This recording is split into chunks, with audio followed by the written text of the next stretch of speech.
दोस्तों, किसी भी सेंटेंस में एक्शन दो तरह से हो सकता है। पहली स्थिति में सब्जेक्ट यानी कि कर्ता खुद से काम करता है, जैसे मैं पत्र लिखता हूँ, वह खाना बनाती है, मैंने अपने जूते पॉलिश किए। इनकी इंग्लिश हम आसानी से बना सकते हैं, जैसे मैं पत्र लिखता हूँ, आई राइट अ लेटर। वह खाना पकाती है, शी कुक्स फूड। मैंने अपने जूते पॉलिश किए, आई पॉलिश्ड माई शूज। लेकिन दूसरी स्थिति ऐसी होती है जिसमें सब्जेक्ट किसी और से काम करवाता है, क्योंकि इस दुनिया में ऐसा तो है नहीं कि सारे काम आप खुद से करते हैं, बहुत से काम आप दूसरों से करवाते हैं। जैसे मैं पत्र लिखवाता हूँ, वह अपनी माँ से खाना बनवाती है, मैंने अपने जूते पॉलिश करवाए, मैं रविवार को बाल कटवाऊंगा, मैं अपना घर पेंट करवा रहा हूँ, मुझे पंखा रिपेयर करवाना है।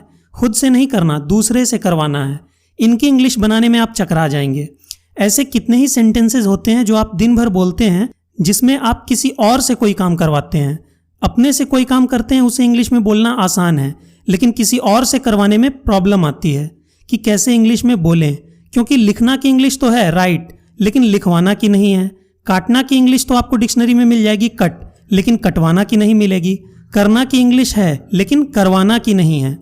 दोस्तों, ये एक बहुत ही अंडररेटेड टॉपिक है। स्टूडेंट्स जनरली इस टॉपिक को इग्नोर कर देते हैं, और यही कारण है कि ज़्यादातर स्टूडेंट्स को इंग्लिश बोलने में परेशानी होती है। क्योंकि अगर कोई इस टॉपिक को अच्छे से नहीं सीखता तो ये बात तो 100% पक्की है कि वो कभी इंग्लिश बोल ही नहीं पाएगा।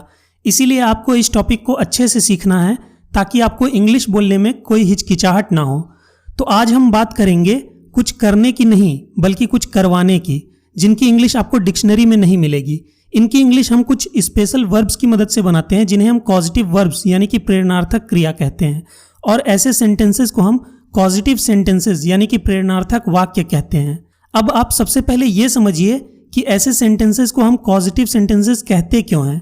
ऐसे सेंटेंसेस को हम कॉजिटिव इसलिए कहते हैं क्योंकि सब्जेक्ट खुद तो काम नहीं करता, लेकिन उस काम के होने की प्रेरणा या उसका कारण यानी कि कॉज जरूर होता है। जैसे रोहन ने उसे हंसाया, यहाँ रोहन नहीं हंसा बल्कि दूसरे को हंसाया, यानी कि उसके हंसने का कारण यानी कि कॉज रोहन यानी कि सब्जेक्ट है। शायद रोहन ने कोई ऐसा जोक मारा होगा जिससे दूसरा व्यक्ति हंसने लगा।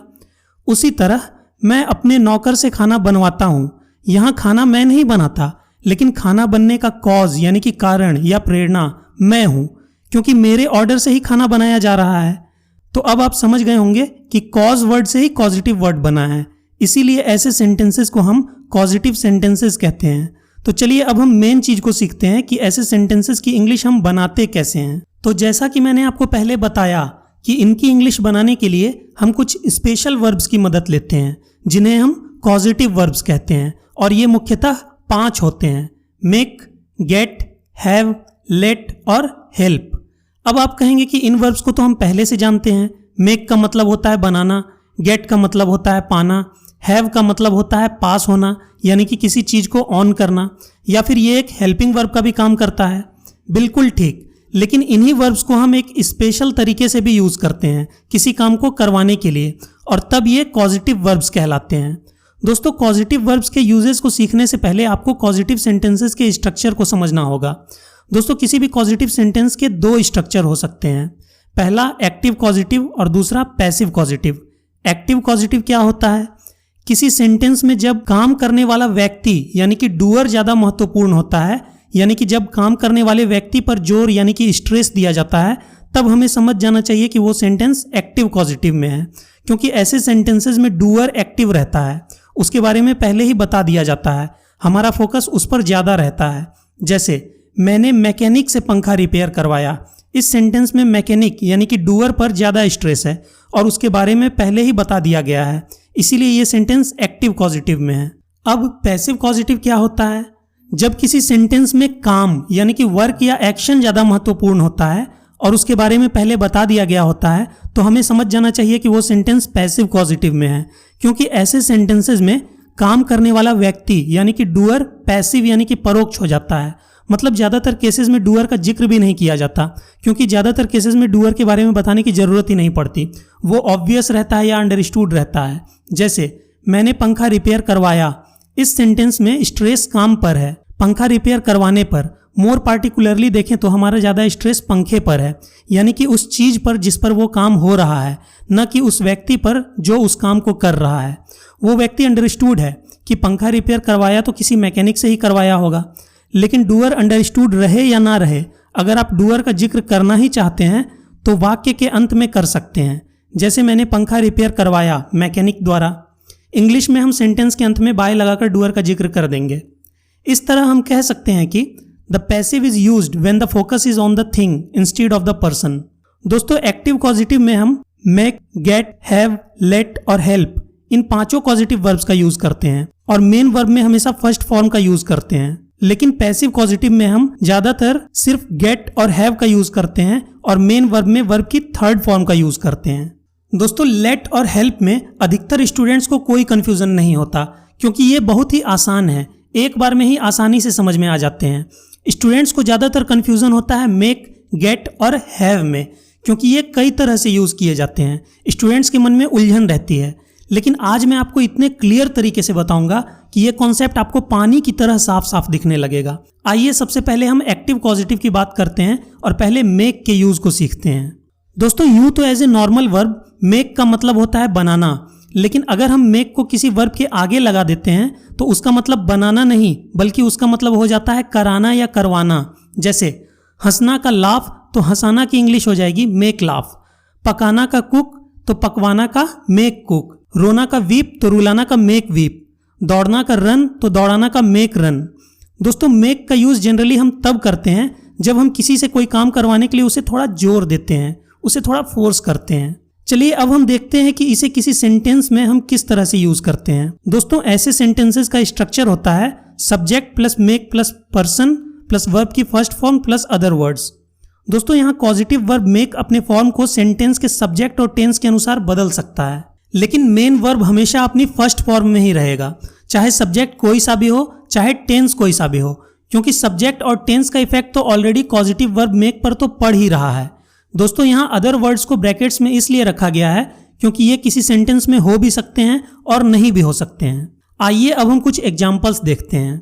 मैं रोहन को हंसाता हूँ, आई मेक रोहन लाफ। तुम उसे रोज रुलाते हो, you make him cry every day. वह अपनी बहन को रुलाता है, he makes her sister cry. दोस्तों यहाँ सब्जेक्ट के थर्ड पर्सन सिंगुलर नंबर में रहने के कारण और सेंटेंस प्रेजेंट इंडेफिनिट टेंस में होने के कारण पॉजिटिव वर्ब मेक मेक्स में बदल गया है। मैं उससे अपना काम करवा रहा हूं, I am making him do my work. दोस्तों यहाँ टेंस प्रेजेंट कॉन्टिन्यूस होने के कारण और सब्जेक्ट आई होने के कारण मेक अब एम मेकिंग में बदल गया है।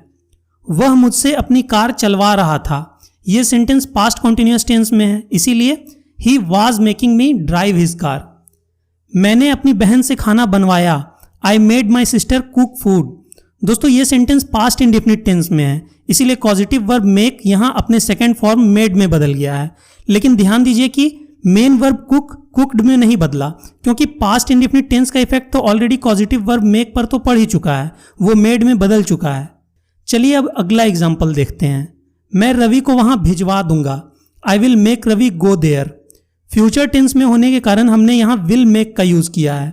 दोस्तों आप यहाँ एक और बात पर ध्यान दीजिए कि भिजवाने के लिए हम यहाँ सेंड का यूज नहीं करेंगे, क्योंकि यहाँ रवि क्या काम कर रहा है हमें तो वो बताना है, और रवि तो जाने का काम कर रहा है, इसीलिए रवि के साथ गो का यूज होगा। अगला एग्जाम्पल देखिए, हम लोग उससे यह काम करवा सकते हैं, we can make him do this work.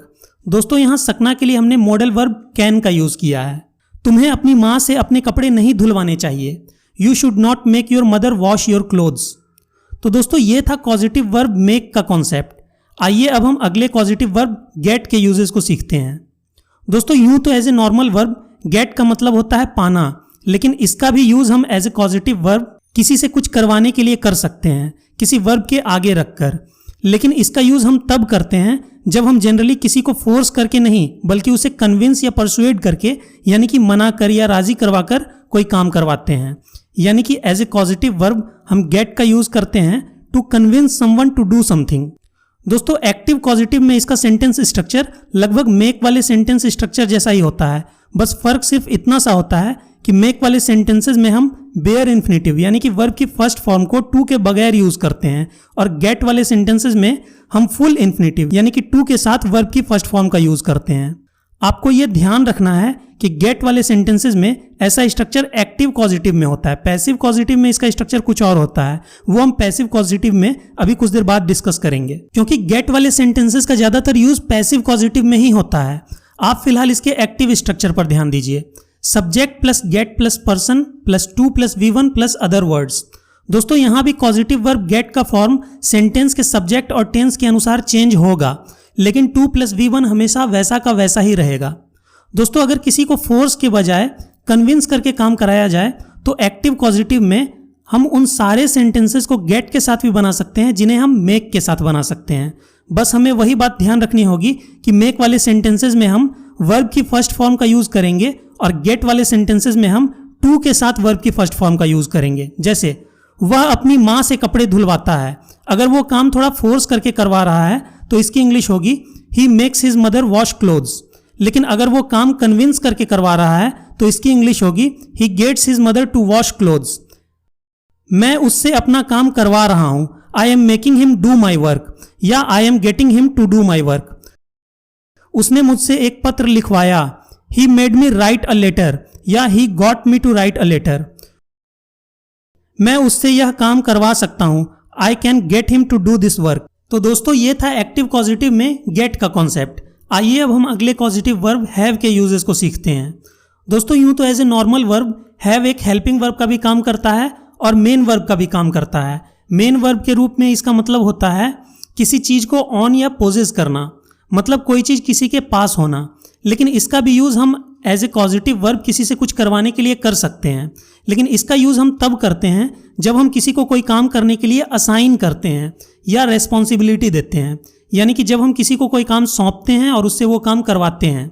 यानी कि एज ए पॉजिटिव वर्ब हम हैव का यूज करते हैं to assign someone to do something या to give someone the responsibility to do something. दोस्तों एक्टिव पॉजिटिव में इसका सेंटेंस स्ट्रक्चर बिल्कुल मेक वाले सेंटेंस स्ट्रक्चर जैसा ही होता है। इसमें तो टू प्लस V1 का भी यूज नहीं किया जाता, सिर्फ V1 का यूज होता है, सेम टू सेम मेक वाले सेंटेंस जैसा। Subject plus have plus person plus V1 plus other words. दोस्तों यहां भी पॉजिटिव वर्ब हैव का फॉर्म सब्जेक्ट और टेंस के अनुसार बदलेगा, लेकिन V1 हमेशा वैसा का वैसा ही रहेगा। आइए अब इसके एग्जाम्पल्स देखते हैं। मैं अपने असिस्टेंट से अपने सारे छोटे मोटे काम करवाता हूँ, I have my assistant do all my minor works. यानी मैंने अपने सारे छोटे मोटे काम अपने असिस्टेंट को असाइन कर दिया है, यानी कि उन्हें करने की रेस्पॉन्सिबिलिटी अपने असिस्टेंट को दे दी है। दोस्तों अब आप एक बात नोट कीजिएगा कि जब हम किसी को कोई काम असाइन करते हैं यानी कि उस काम को करने की रेस्पॉन्सिबिलिटी किसी को सौंपते हैं तो अल्टीमेटली वो उस काम को करने के लिए कन्विंस होता है, यानी कि राजी होता है, तभी वो उस काम को करता है। इसीलिए जिस भी सेंटेंस में हम हैव का as a positive verb use करते हैं तो उस सेंटेंस को हम गेट का यूज करके भी बना सकते हैं। तो इस सेंटेंस को हम गेट का यूज करके इस तरह भी बना सकते हैं, I get my assistant to do all my minor works. यहां पर भी आपको वही बात ध्यान रखनी है कि गेट वाले सेंटेंसेस में हमें वर्ब की फर्स्ट फॉर्म के साथ टू का यूज करना होगा और हैव वाले सेंटेंसेस में हमें केवल वर्ब की फर्स्ट फॉर्म लगानी होगी टू के बगैर, जब तक हम हैव को as a positive verb use कर रहे हैं। लेकिन जब हम हैव को पॉजिटिव वर्ब की तरह यूज नहीं करते तब हम वर्ब की फर्स्ट फॉर्म के साथ टू का यूज कर सकते हैं।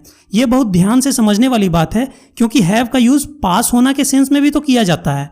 जैसे अगर मुझे कहना हो मेरे सारे छोटे मोटे काम करने के लिए मेरे पास एक असिस्टेंट है, तो अब ये एक पॉजिटिव सेंटेंस नहीं है, क्योंकि यहाँ किसी से कुछ करवाने जैसा शब्द इस्तेमाल नहीं किया गया है। यहाँ मैं किसी व्यक्ति को ऑन करता हूँ या पोजेस करता हूँ, मेरे पास एक असिस्टेंट है, आई हैव एन असिस्टेंट, मेरे सारे छोटे मोटे काम करने के लिए, to do all my minor works. तो इस बात को आप एक ट्रिक की तरह भी यूज कर सकते हैं कि अगर हैव वाले किसी सेंटेंस में वर्ब की फर्स्ट फॉर्म के पहले टू लगा है तो वो सेंटेंस पॉजिटिव नहीं है, और अगर आपको हैव को as a positive verb use करना है तो आपको मेन वर्ब की फर्स्ट फॉर्म के पहले टू नहीं लगानी होगी। आइए अब अगला एग्जांपल देखते हैं। मैंने मैकेनिक से अपना पंखा रिपेयर करवाया। दोस्तों इस सेंटेंस को हम गेट का यूज करके इस तरह से बना सकते हैं, I got a mechanic to repair my fan. और पॉजिटिव वर्ब हैव का यूज करके इस तरह से बना सकते हैं, I had a mechanic repair my fan. यहां हमने हैव की सेकेंड फॉर्म हैड का यूज किया है, क्योंकि हमारा सेंटेंस पास्ट इंडेफिनिट टेंस में है, और चूंकि हमने हैड को as a positive verb use किया है इसीलिए हमने मेन वर्ब रिपेयर के पहले टू नहीं लगाया है। लेकिन मान लीजिए कि रिपेयर के पहले हम टू लगा देते हैं, तब क्या होगा? I had a mechanic to repair my fan. तब तो इस सेंटेंस की मीनिंग ही बिल्कुल बदल जाएगी। इस सेंटेंस की मीनिंग हो जाएगी मेरे पंखे को रिपेयर करने के लिए मेरे पास एक मैकेनिक था, और ये एक पॉजिटिव सेंटेंस नहीं है। तो मुझे उम्मीद है कि अब आप इस गहरे कॉन्सेप्ट को समझ गए होंगे कि कब हम हैव को as a positive verb use करते हैं और कब नहीं। अगला एग्जाम्पल देखिए, मैं किसी अच्छे डॉक्टर से इस बीमारी का इलाज करवाऊंगा। I will have a good doctor treat this disease, या I will get a good doctor to treat this disease. तो दोस्तों ये था एक्टिव पॉजिटिव में हैव का कॉन्सेप्ट। आइए अब हम पॉजिटिव वर्ब लेट के यूजेस को सीखते हैं। दोस्तों लेट का मतलब होता है किसी को कोई काम करने देना या किसी को कोई काम करने की अनुमति देना, यानी कि टू अलाउ और permit someone to do something. इसका भी structure same to same make वाले सेंटेंस स्ट्रक्चर जैसा ही रहता है। Subject plus let plus person plus V1 plus other words. दोस्तों इसका यूज बड़ा ही सिंपल है, इसे आप बहुत ही आसानी से कुछ एग्जाम्पल्स की मदद से समझ सकते हैं। मैं उसे वीडियो गेम्स खेलने देता हूं, I let him play video games. वह मुझे अपनी साइकिल चलाने देता है, he lets me ride his bicycle. उसने मुझे अपनी साइकिल चलाने दी, he let me ride his bicycle. दोस्तों ध्यान दीजिए कि यहां हमने ही के साथ लेट्स का यूज नहीं किया है, क्योंकि यह सेंटेंस पास्ट इंडेफिनिट टेंस में है, इसीलिए हमने लेट की सेकेंड फॉर्म यूज की है जो कि लेट ही होती है। तुम मुझे पढ़ने नहीं देते हो, you don't let me study. क्या तुम मुझे पढ़ने दोगे, will you let me study.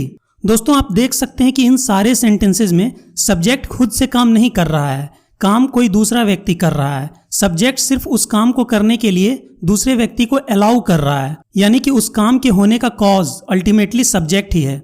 इसीलिए लेट एक पॉजिटिव वर्ब है। चलिए अब हम पॉजिटिव वर्ब हेल्प की बात करते हैं। दोस्तों हेल्प का मतलब होता है किसी को कोई काम करने में मदद करना, यानी कि टू असिस्ट और help someone to do something. दोस्तों हेल्प एक प्योर पॉजिटिव वर्ब नहीं है, इसे हम सेमी पॉजिटिव वर्ब या वीक पॉजिटिव वर्ब कह सकते हैं, क्योंकि हेल्प वाले सेंटेंसेस में मेन काम तो दूसरा व्यक्ति ही करता है, लेकिन इसमें सब्जेक्ट भी थोड़ा काम करता है, वो दूसरे व्यक्ति को काम करने में मदद करता है। ऐसे सेंटेंसेस का स्ट्रक्चर होता है subject plus help plus person plus two plus V1 plus other words. दोस्तों हेल्प वाले सेंटेंसेस में हम वर्ब की फर्स्ट फॉर्म के पहले टू का यूज कर भी सकते हैं और नहीं भी कर सकते हैं। दोनों ही सेंटेंसेस सही होंगी और दोनों ही सेंटेंसेस का सेंस भी बिल्कुल सेम रहेगा, इसीलिए हमने इसके सेंटेंस स्ट्रक्चर में टू को ब्रैकेट्स में रखा है। आइए अब इसके कुछ एग्जाम्पल्स देख लेते हैं। मैं अंग्रेजी सीखने में आपकी मदद करता हूँ, I help you to learn English, या I help you learn English. दोनों ही सेंटेंसेस सही हैं। दोस्तों इस सेंटेंस में अंग्रेजी सीखने का काम मैं नहीं करता बल्कि आप करते हैं। मैं बस अंग्रेजी सीखने में आपकी मदद करता हूँ। आपके अंग्रेजी सीखने के पीछे का एक कारण यानी कि कॉज मैं हूँ, इसीलिए हेल्प यहाँ पर एक पॉजिटिव वर्ब है। अगला एग्जाम्पल देखिए, उसने बैग उठाने में मेरी मदद की, he help me carry the bag, या he help me to carry the bag. मैं नाश्ता बनाने में आपकी मदद करूंगा, I will help you to prepare breakfast, या I will help you prepare breakfast. तो दोस्तों ये था एक्टिव पॉजिटिव का कॉन्सेप्ट। आइए अब हम पैसिव पॉजिटिव के कॉन्सेप्ट को समझते हैं। दोस्तों जैसा कि मैंने आपको वीडियो के शुरुआत में बताया था कि जब किसी सेंटेंस में काम करने वाले पर्सन के बजाय वो चीज यानी कि वो थिंग ज्यादा महत्वपूर्ण हो जाती है जिस पर वो काम हो रहा है, तब हम ऐसे सेंटेंसेस को पैसिव स्ट्रक्चर में बनाते हैं। ऐसे सेंटेंसेस में काम करने वाला व्यक्ति पैसिव होता है, यानी कि ज्यादातर केसेस में उसके बारे में बताया ही नहीं गया होता है या बताने की जरूरत ही नहीं पड़ती, वो अंडरस्टूड होता है। जैसे मैंने अपनी गाड़ी रिपेयर करवाई, इस वाक्य में ये नहीं बताया गया है कि गाड़ी रिपेयर किसने किया, क्योंकि वो अंडरस्टूड है कि किसी मैकेनिक नहीं किया होगा। यहाँ तो वो चीज ज्यादा महत्वपूर्ण है जिसे रिपेयर करवाया गया, यानी कि गाड़ी, इसीलिए ये सेंटेंस पैसिव पॉजिटिव में है। दोस्तों पैसिव पॉजिटिव में हम मोस्टली दो पॉजिटिव वर्ब्स का यूज करते हैं, गेट और हैव। इनफैक्ट हम दोनों पॉजिटिव वर्ब्स को इंटरचेंजेबली यूज कर सकते हैं, यानी कि हम गेट की जगह पर हैव का और हैव की जगह पर गेट का यूज कर सकते हैं। सेंटेंस के सेंस में जरा भी फर्क नहीं पड़ेगा और सेंटेंस का बाकी स्ट्रक्चर भी सेम रहेगा। दोस्तों पैसिव पॉजिटिव में सबसे बड़ा अंतर यह होता है कि इसमें हम वर्ब की फर्स्ट फॉर्म के बजाय हमेशा मेन वर्ब की थर्ड फॉर्म यानी कि पास्ट पार्टिसिपल का यूज करते हैं। इसीलिए पैसिव पॉजिटिव सेंटेंसेस का स्ट्रक्चर होता है सब्जेक्ट प्लस गेट या have plus thing plus V3। दोस्तों वैसे तो पैसिव पॉजिटिव में डूअर यानी कि काम करने वाला व्यक्ति अंडरस्टूड होता है, लेकिन फिर भी अगर हम बताना चाहें या अगर वो अंडरस्टूड ना हो तो हम सेंटेंस के अंत में बाय लगाकर उस व्यक्ति का जिक्र कर सकते हैं। इसलिए हमने सेंटेंस स्ट्रक्चर के अंत में बाय पर्सन को ब्रैकेट्स में रखा है। इस तरह पैसिव पॉजिटिव का अर्थ हो जाता है टू गेट और have something done by someone, यानी कि कोई चीज करवाना किसी के द्वारा। जैसे मैंने अपनी कार रिपेयर करवाई, I got my car repaired, या I had my car repaired.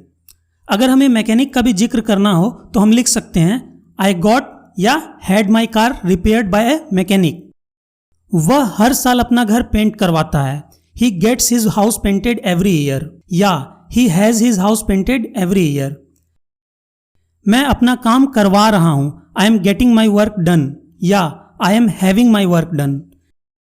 मैं रविवार को अपने बाल कटवाऊंगा, I will get my hair cut on Sunday, या I will have my hair cut on Sunday. दोस्तों आप यहाँ कट को देखकर इसे V1 समझने की भूल मत कीजिएगा। एक्चुअल में ये यहाँ V3 ही है, क्योंकि कट की थर्ड फॉर्म कट ही होती है। अगला एग्जाम्पल देखिए, तुम्हें यह काम करवाना चाहिए, you should get this work done, या you should have this work done. मैं यह काम नहीं करवा सकता हूं, I can not get this work done, या I can not have this work done. तो दोस्तों ये था कॉजेटिव वर्ब्स का कॉन्सेप्ट। उम्मीद है ये वीडियो आपको पसंद आई होगी। आपको ये वीडियो कैसी लगी मुझे कमेंट करके जरूर बताएं। अगर अच्छी लगी हो तो इस वीडियो को लाइक करना बिल्कुल ना भूलें और उन लोगों तक ज़्यादा से ज़्यादा शेयर करें जो इंग्लिश सीखना चाहते हो। और अगर आप इंग्लिश हाईवे चैनल पर नए हैं तो आने वाले वीडियो लेक्चर्स के नोटिफिकेशंस पाने के लिए इस चैनल को अभी सब्सक्राइब करके बेल आइकन को दबाकर ऑल नोटिफिकेशंस को जरूर ऑन कर लें।